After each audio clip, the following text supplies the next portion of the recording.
سوال ہے اس کے بعد ختم کریں گے. جیسے گاؤں دیہات میں مطلب کہ حافظ قرآن بہت سارے یا تو رہ نہیں پاتے ہیں، باہر چلے جاتے ہیں قرآن سنانے، تو مطلب سورہ تراویح ہوتی ہے، تو ایسے میں وہاں کے لوگ جو ہے ختم قرآن سے محروم ہو جاتے ہیں. کیسے کیا ثواب ہے، کچھ مسئلہ ہے بتائیں. دیکھیے تراویح کے بارے میں تو میں یہ کہنا چاہوں گا کہ ہمارے جامع مسجد بیرپور میں 2 حافظ کا انتخاب کیا جاتا ہے اور 10-10 رکعت کر کے سناتے ہیں. ان کو کہا جاتا ہے کہ جس طرح سے نماز میں لوگ قرآن کی تلاوت کرتے ہیں، اسی طرح سے آپ کو تراویح میں بھی پڑھنا ہے، صاف صاف پڑھنا ہے، کیونکہ سال میں 1 مرتبہ لوگ قرآن سننے کے لیے آتے ہیں. اگر وہ صحیح سے ترتیب کے ساتھ، ترتیل کے ساتھ، ٹھہر کر کے اگر نہیں سنا جائے، جس طرح سے ہمارے رمضان میں بعض جگہ دیکھنے کو ملتا ہے کہ اتنی اسپیڈ میں پڑھتے ہیں، نہ خود سمجھ میں آتا ہے نہ پیچھے والے کو سمجھ میں آتا ہے.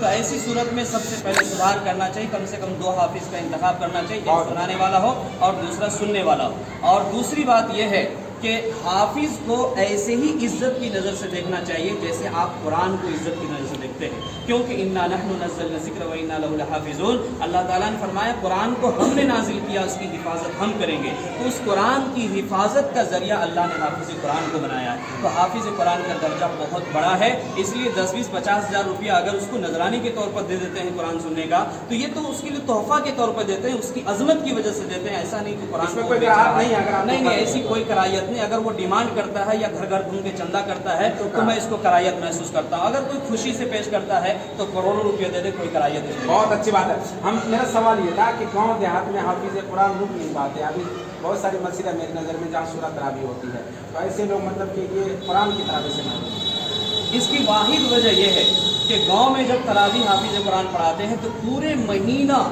رٹ کر کے، یاد کر کے، دن رات کو ایک کر کے قرآن کو سناتے ہیں، اور سنانے کے بعد جب قرآن مکمل ہوتا ہے تو ہم لوگ ایسے ناقدرے ہیں کہ عزت کے طور پر ان کو کچھ ہدیہ بھی پیش نہیں کر پاتے ہیں. تو اس کی وجہ سے وہ ناراض ہو کر کے باہر چلے جاتے ہیں اور وہاں کچھ زیادہ ان کو نذرانہ ملتا ہے، ہدیہ ملتا ہے، اور اس سے زیادہ یہ ہے کہ ان کو کپڑے کی سوغات دیے جاتے ہیں، عزت کیا جاتا ہے. آپ خانہ کعبہ سبق حاصل کریں کہ جو حافظ قرآن وہاں تراویح سناتے ہیں، حضرت شیخ قاری سدیس صاحب، ان کو کوئی آدمی فلائٹ بک کر دیتا ہے، کوئی ان کو گاڑی دے دیتا ہے، کوئی کچھ دیتا ہے قرآن کی عظمت اور عزت کی وجہ سے. اور ہم لوگ اتنا گر گئے کہ ہم صرف اپنے دین اور اپنے اسلام اور اس کا جو محور ہے اس کی بھی عزت کرنا نہیں سیکھے. ہمارے اندر کمی ہے، حافظ کے اندر کوئی کمی نہیں. ہمارے اندر کمی. تو دیکھیے بہت ساری باتیں ابھی ہم نے امام صاحب سے سنی اور بہت ساری قیمتی باتیں رہ گئی ہے.